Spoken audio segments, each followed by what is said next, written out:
নমস্কার বন্ধুরা, সুজাতাস কিচেনে আপনাদের সবাইকে অনেক অনেক স্বাগত। আজকে আমার রেসিপি হচ্ছে সুজির ধোকলা।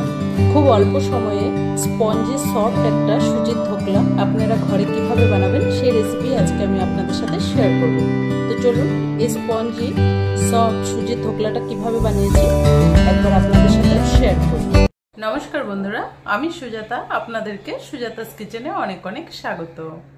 ধোকলা বানানোর জন্য প্রথমেই আমি এখানে একটা বড় বাটি নিয়ে নিয়েছি। এর মধ্যে 1 কাপ সুজি দিয়ে দেব। যে কাপ মেপে সুজি দিলাম সেই কাপেরই 1 কাপ দিয়ে দেব টক দই। দিয়ে দেব অল্প করে আদা বাটা। দিয়ে দেব অল্প করে কাঁচা লঙ্কা বাটা। আদা আর কাঁচা লঙ্কা বাটাটা আপনারা কিন্তু চাইলে দিতেও পারেন, আবার নাও দিলেও চলবে। আদা কাঁচা লঙ্কা বাটাটা দিলে টেস্টটা একটু বেশি ভালো হবে, খেতে ভালো লাগবে। যেহেতু এখানে টক দই দিয়েছি, দিয়ে দেব 1 চামচের মতো চিনি। একটু টক মিষ্টি হলে ধোকলাটা কিন্তু খেতে ভালো লাগবে। দিয়ে দেব স্বাদ মতো নুন। এবার দিয়ে দেব এখানে এই চামচের 2 চামচ রিফাইন্ড অয়েল। এবার সবকিছু একসাথে কিন্তু ভালো করে মিশিয়ে নিতে হবে।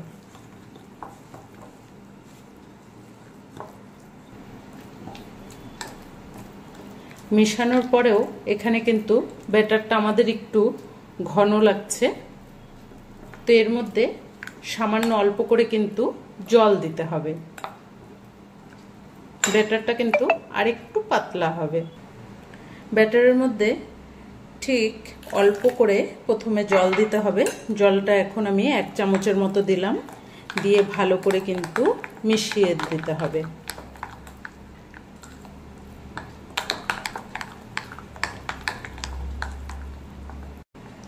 ভালো করে কিন্তু মেশানো হয়ে গেছে, তো আমি কিন্তু শুধু 1 চামচের জল ব্যবহার করলাম। এখানে আর বেশি জল দিতে হবে না। ব্যাটারটা কিন্তু একদম ঠিক ব্যাটার আছে এখানে। এর থেকে পাতলা করলে কিন্তু ধোকলাটা কিন্তু ভালো হবে না। এবার এটাকে কিন্তু 10 মিনিটের জন্য রেস্টে রেখে দিতে হবে। 10 মিনিট ঢাকা দিয়ে রেখে দেব। 10 মিনিট ঢেকে রেখেছিলাম যেন সুজিটা সুন্দর করে ফুলে। তো সুজিটা কিন্তু 10 মিনিটে সুন্দর মতো কিন্তু ফুলে গেছে। এবার এটাকে সাইড করে নিয়ে নেব। নিয়েছি এখানে একটা এরকম বাটি নিয়েছি। আপনারা যে কোনো কিন্তু প্লেটে বা যে কোনো বাসনে কিন্তু এটা আপনারা বানাতে পারেন। আমি এরকম একটা বাটি নিয়েছি। এবার এর মধ্যে অল্প করে তেল দিয়ে বাটিটাকে ভালো করে মেখে নেব।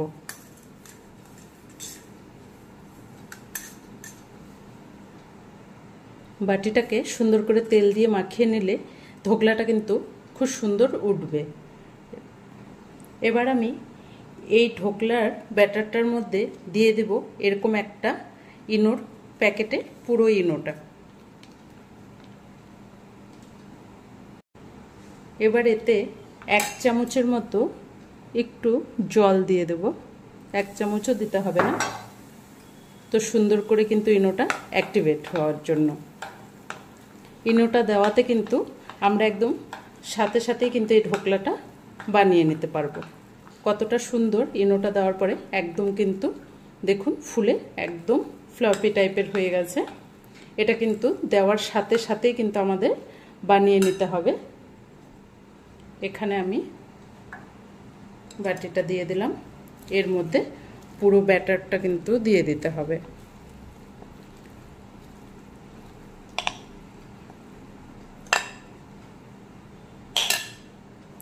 ব্যাটারটা দেওয়ার সাথে সাথে কিন্তু এভাবে সমান করে দিতে হবে যেন নিচে ঠিক করে জিনিসটা বসে যায়। এদিকে কিন্তু জলটা সুন্দর মতো করে ফুটছে। দেখুন কত সুন্দর স্টিমটা হয়েছে। এর মধ্যে কিন্তু সাথে সাথে বাটিটা এভাবে বসিয়ে দিতে হবে। এটা কিন্তু একদম 15 মিনিট থেকে 20 মিনিটের মতো একদম ঢাকা দিয়ে রাখতে হবে। 15-20 মিনিট পর আপনাদেরকে দেখাচ্ছি। 15 মিনিট হয়ে গেছে। 15 মিনিট পরে এবার একবার আমি উঠিয়ে দেখাচ্ছি। দেখুন কতটা সুন্দর কিন্তু ঢোকলাটা ফুলেছে। এবার চাকু দিয়ে একটু এভাবে দেখতে হবে। যদি একটু মনে হয় যে ভেজা ভেজা টাইপের যদি থাকে তাহলে কিন্তু ঢোকলাটা হয়নি, কিন্তু আমাদের ঢোকলাটা কিন্তু সুন্দর ফুলে হয়ে গেছে। এবার আমি গ্যাসটা অফ করে দিলাম। তো 15 মিনিটের মধ্যে কিন্তু ঢোকলাটা হয়ে গেছে। অনেকের গ্যাসের ফ্লেম যদি কম থাকে তাহলে কিন্তু 20 মিনিটও লাগে। এবার ঢোকলাটাকে ভালো করে ঠান্ডা করে নেব। ঢোকলাটা কিন্তু এখন প্রচণ্ড গরম আছে। তো এবার এটাকে ঠান্ডা করতে করতে এটার জন্য একটা তরকা বানিয়ে নেব।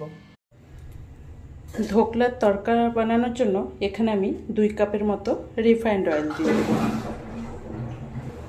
তেলটা একটু গরম হয়েছে, এখানে দিয়ে দেব হাফ চামচের মতো হিং।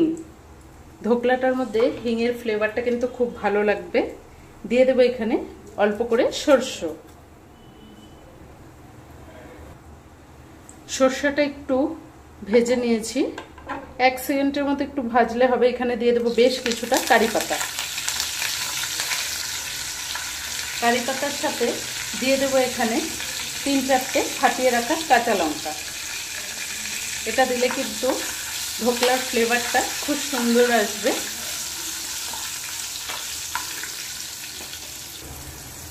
কারি পাতাটাকেও এর সাথে একটু ভালো করে ভেজে নিয়েছি। এবার এর মধ্যে দিয়ে দেব 1 টুকরো লেবুর রস। এখানে আমি না চিনি দেব না জল দেব, কারণ এটা যেহেতু সুজির ঢোকলা, এর মধ্যে যদি জল দেওয়া হয় তাহলে কিন্তু নরম হয়ে যাবে বেশি। আর চিনি যেহেতু আমি আগেই দিয়েছিলাম, তাই ওটা কিন্তু হালকা টক মিষ্টি, ঢোকলাটা খেতে কিন্তু ভালো লাগবে। 1 ফালি লেবুর রসটা দিয়েছি এর মধ্যে। এবার আমি গ্যাসটাকে অফ করে দেব। তাহলে কিন্তু আমাদের তরকাটা একদম রেডি। ঢোকলাটাও কিন্তু হালকা ঠান্ডা হয়ে গেছে।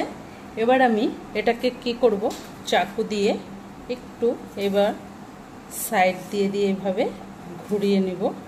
তাহলে কিন্তু খুব সুন্দরভাবে ঢোকলাটা উঠে আসবে। এবার আমি একটা প্লেট এভাবে উপর দিয়ে চট করে কিন্তু উল্টে দেব। হালকা একটু এরকম করলে ঢোকলাটা কিন্তু সুন্দর উঠে যাবে। এবার দেখুন ঢোকলাটা কতটা সুন্দর স্পঞ্জি হয়েছে আর দেখতে কতটা ভালো লাগছে। এটা কিন্তু একদম সফট হয়েছে। এবার এটাকে আমি এভাবে উল্টে দিলাম।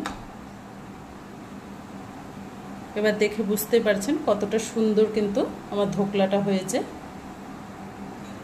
এবার কিন্তু উপর থেকে বানিয়ে রাখা তরকাটা দিয়ে দেব।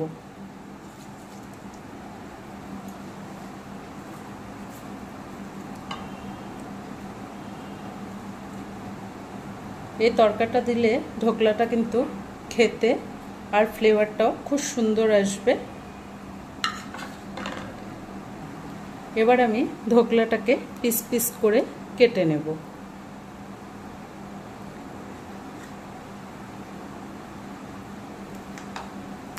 কাটতেই বুঝতে পারছেন কতটা সুন্দর সফট হয়েছে।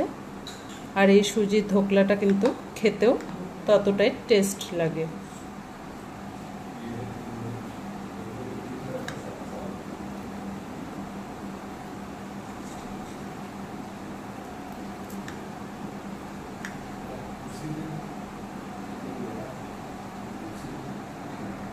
ঢোকলাটা কাটার পরে আপনাদেরকে একটা পিস আমি এভাবে বের করে দেখাচ্ছি কতটা সুন্দর স্পঞ্জি জালিদার হয়েছে। দেখুন একবার এই ঢোকলাটা, তাহলেই বুঝতে পারবেন যে কতটা সুন্দর সফট নরম তুলতুলে হয়েছে। চারো সাইডটা দেখুন কতটা সুন্দর হয়েছে।